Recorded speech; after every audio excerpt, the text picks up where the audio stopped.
July August আন্দোলনে ছাত্র জনতা যারা শহীদ হয়েছেন, যাদের রক্তের বিনিময়ে শহীদের হওয়ার বিনিময়ে আগামীকালকে আমাদের সৃষ্টি হয়েছে।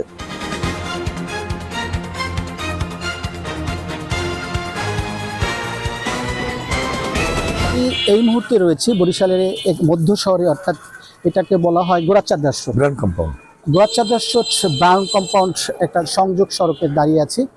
এখানকার এখন যে পরিবেশ দেখছি, এটা একটা উৎসব মুখর থমথমে অবস্থা। যে কাল ঈদ, এই ঈদে কিভাবে ঈদ উদযাপন করবে এবং আগামী নির্বাচনে তাদের আইনশৃঙ্খলা পরিস্থিতি বা ভোট প্রয়োগের ক্ষেত্রে একজন নাগরিক কিভাবে কালকের দিনটা দেখছে বা আজকে রাতটা দেখছে, এ বিষয়ে আমি এখানকার একজন গণ্যমান্য ব্যক্তির সাথে কথা বলছি রতন ভাইয়ের সাথে। কামরুল হাসান রতন। কামরুল হাসান রতন, উনি এই অঞ্চলের একজন প্রমিনেন্ট মানুষ।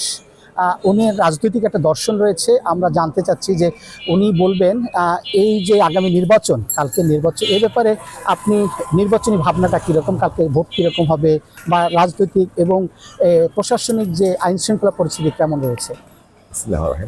আমি আগামীকালকের জন্য আমি প্রথমেই শ্রদ্ধাভরে স্মরণ করছি জুলাই আগস্ট আন্দোলনে ছাত্র জনতা যারা শহীদ হয়েছেন, যাদের রক্তের বিনিময়ে শহীদের হওয়ার বিনিময়ে আগামীকালকে আমাদের সৃষ্টি হয়েছে।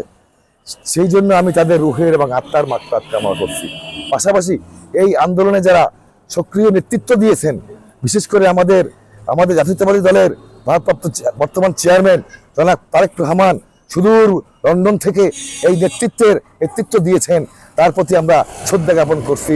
সাধারণ নাগরিক, সাধারণ জনগণ, আজকে আগামীকালকের যে নির্বাচন, সেই নির্বাচন আজকে 17 বছর বাংলাদেশের মানুষ এই দিনটির অপেক্ষায় রয়েছে, এই দিনটি বুকে ধারণ করে রয়েছে।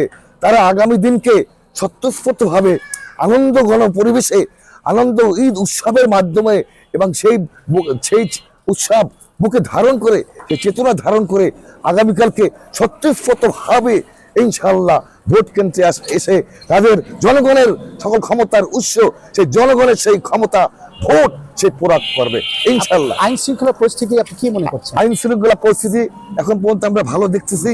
আগামীকালকে আমরা আশাবাদী, ইনশাআল্লাহ আগামীকালকেও ইনশাআল্লাহ সকল সেন্টারে আইন শৃঙ্খলা পরিস্থিতি স্বাভাবিক থাকবে, ভালো থাকবে, আমরা আশা করছি।